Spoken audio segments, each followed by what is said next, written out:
சட்டவிரோத மதுபானங்களை பெக்கெட்டில் அடைத்து விற்கின்ற ஒரு பெண், கர்ப்பிணி பெண் கைது செய்யப்பட்டிருக்கிறார். இந்த பெண்ணுக்கு 19 வயது தான்.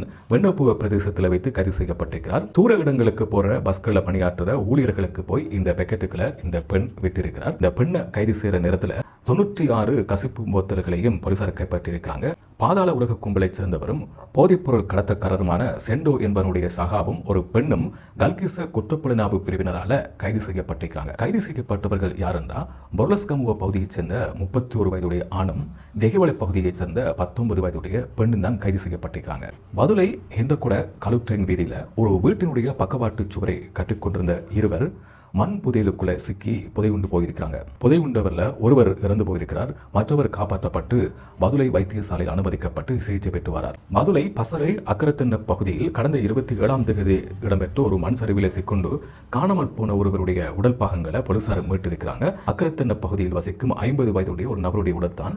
இந்த உடல் பாகங்கள் முன்னாள் ராணுவ வீரருடையது என்று அவரது மனைவி உறுதிப்படுத்தியிருக்கிறாங்க. காலி கரந்தனிய பகுதியில் சுமார் 10 கோடி ரூபாய் பெறுமதியான ஐஸ் போதைப் பொருளுடன் ஒருவர் கைது செய்யப்பட்டிருக்கிறார். இவரிடமிருந்து 9 கிலோகிராம் ஐஸ் போதைப் பொருள் கைப்பற்றப்பட்டதாகவும் போலீசார் தெரிவிச்சிருக்கிறாங்க.